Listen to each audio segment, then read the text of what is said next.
কাটিগড়া ব্লকের আঞ্চলিক পঞ্চায়েত কংগ্রেসের দখলে আসছে বলে জোর গলায় এমনটা দাবি করলেন কাটিগড়া ব্লক কংগ্রেস সভাপতি হুসেন আহমেদ চৌধুরী। সোমবার তারিণীপুর ও এনজেসি মার্কেট শেডে আয়োজিত নির্বাচনী সভায় এমনটাই দাবি করেন তিনি বলেন, কাটিগড়া ব্লকের অন্তর্গত 10টি আঞ্চলিক পঞ্চায়েতের সদস্যদের মধ্যে কমেও 8টিতে কংগ্রেসের জয় নিশ্চিত। একই সাথে কাটিগড়া ব্লকের অন্তর্গত মোহনপুর, শালচাপড়া জেলা পরিষদ ও কাটিগড়া লক্ষ্মীপুর জেলা পরিষদের কংগ্রেস প্রার্থীর জয় কেউ আটকাতে পারবে না। কারণ পঞ্চায়েত নির্বাচনে কেন্দ্র রাজ্য সরকারের একাধিক জনবিরোধী নীতির জবাব দেওয়ার জন্য জনগণ অপেক্ষায় রয়েছেন। ডিলিমিটেশনের মাধ্যমে জনগণকে নানা হয়রানি ও সরকারের অপশাসনের বিরুদ্ধে এবার জনগণ রুখে দাঁড়িয়েছেন বলে মন্তব্য করেন তিনি। মোহনপুর শালচাপড়া জেলা পরিষদ আসনের কংগ্রেস মনোনীত প্রার্থী নজরানা বেগম মজুমদার ও ফুলবাড়ি তারিণীপুর জিপির এপি সদস্য পদপ্রার্থী নাচিমা সুলতানা লস্করের সমর্থনে আয়োজিত এই সভায় বক্তব্য রাখেন ফুলবাড়ি তারিণীপুর জিপির এপি সদস্য পদপ্রার্থী নাচিমা সুলতানা লস্করের প্রতিনিধি ইকবাল আহমেদ বড়ভূইয়া, কাটিগড়া ব্লক কংগ্রেসের সাধারণ সম্পাদক এনামুল হক লস্কর, কাটিগড়া ব্লক কংগ্রেসের সাধারণ সম্পাদক শারফুল আলম চৌধুরী প্রমুখ। অন্যান্যদের মধ্যে উপস্থিত ছিলেন মাওলানা হায়দার হোসেন বড়ভূইয়া, আব্দুল হান্নান মজুমদার, মুজিবুর রহমান চৌধুরী, ওহিদুল ইসলাম বড়ভূইয়া, বিলাল উদ্দিন তাবাদার, জাহাঙ্গীর আলম বড়ভূইয়া প্রমুখ। রশিদ আহমেদ তাবাদারের report, ATN Barak live, Katigorah. আমি কাটিগড়া 10টা জিপি গেছি, সভা সমিতি করেছি, আজকেও একটা লেবার ভাতা জিপি করে সভা করে এখানে আইছি।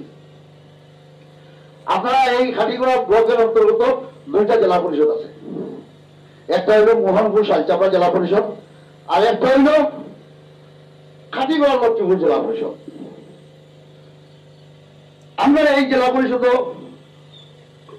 নজরানা বেগম, এটা তো আমরা প্রায় জয় নিশ্চিত, এবং লক্ষ্মীপুর কাটিগড়া যে জেলা পরিষদ আছে সেই জেলা পরিষদে আমরা ঢুকবো কাটিগড়া প্রাক্তন জেলা পরিষদ সদস্য বিশ্বজিৎ মালাকার আছে, তার সহকর্মিনী বর্ণালী মালাকার।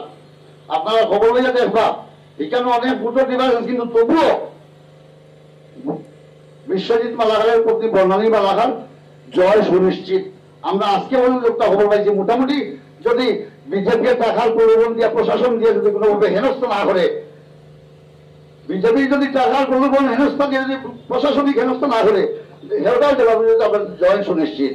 এবং আমরা 10টা এপি সদস্য আছে, আমরা 10টা এপি সদস্য স্কুটিং পর্যন্ত আরিজার করিয়া আমরা আইনগুলো লক্ষণী করতে পারতাম না। 10টা এপি সদস্য পুরা ফাইট আসুন, একটা যে আড়ি দিব এরকম পজিশনে একটারও নাই, যার ফলে আমরা অন্ততপক্ষে আমরা আশা নিম্নতম 8টা এপি সদস্য আমরা কংগ্রেস সত্তাকে নির্বাচন করতে পারবো এবং 2টা জেলা পরিষদ আমরা নির্বাচিত হইব। এই যে আপনারা দেখবা বিজেপি কিন্তু টনক নড়ে গেছে, এই পঞ্চায়েত নির্বাচন কিন্তু বিজেপির টনক নড়ে গেছে।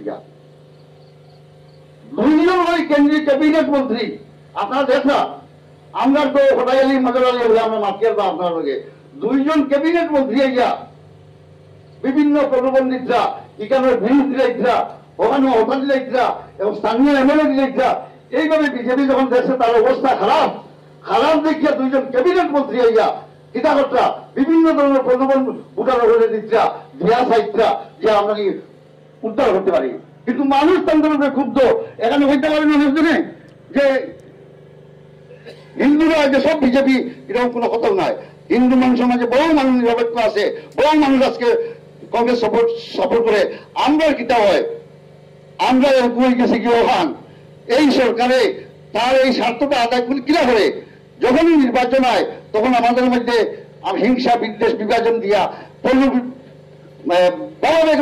দিয়া, যেমন বিভিন্ন ধরনের উস্কানিমূলক মন্তব্য, ধর্মীয় মন্তব্য, এইভাবে দিয়া উস্কানি মন্তব্য দিয়ে আমাদের বিভেদ সৃষ্টি করিয়া মানুষের ইমোশনাল করিয়া ভোট নেওয়া ছাড়া বিজেপির কাছে উন্নয়ন করিয়া বিজেপির কাছে কোনো ধরনের ক্ষমতা নাই। একমাত্র দেখেন আপনারা আমাদের এই এলাকা, এবং আমি মনে করি আমাদের এই ফুলবাড়ি তারিণীপুর জিপি একটা পিছপড়া অঞ্চল, কাছাড় ডিস্ট্রিক্টের মধ্যে সবচেয়ে পিছপড়া অঞ্চল হলো ফুলবাড়ি তারিণীপুর জিপি। আমি মনে করি আমি এই কিছুদিনের মধ্যে যে আমার নির্বাচনী অভিযানে আমি যেগুলো ভিলেজে আমি গিয়েছি, বিশেষভাবে আমাদের এই অত্র এলাকায় যে আমাদের কালারপাড় হয়ে আরাঙ্গার পার হয়ে যে গোয়ালিপাড় পর্যন্ত এত যে মানে একটা পিছপড়া অঞ্চল আমি আর কোনোদিন দেখিনি। আমি পায়ে হেঁটে আমি নিজে আমি গিয়েছি যে রাস্তার কোনো সংযোগ নাই এই এলাকায়। যার জন্য আপনারা আমাকে আগ বাড়িয়ে দেন। আগামী 2 মে আমার হাত প্রতীক চিহ্নে আপনারা আমাকে বিপুল ভোটে আপনারা জয়যুক্ত করুন। আমি আপনাদের হয়ে সেই লড়াইটা চালিয়ে যাওয়ার আমি প্রচেষ্টা করব এবং আগামী দিনে যে রাস্তাঘাট কিভাবে বানাতে হয় সেটা আমাদের সেই দক্ষতা রয়েছে। কারণ আপনারা জানেন বিগত দিনে আমি পঞ্চায়েত সভাপতি হিসাবে ছিলাম, আমি মানুষের কাছে কিভাবে ছিলাম, মানুষের পাশে আমি কিভাবে ছিলাম, কিভাবে আমি উন্নয়নমূলক প্রকল্পগুলো আমি বাস্তবে পরিণত করেছি এবং যেগুলো উন্নয়নমূলক প্রকল্প এসেছে আমি সঠিকভাবে আমি রূপায়ণ করতে আমি সক্ষম হয়েছিলাম। আপনারা জানেন বিগত দিনে আমরা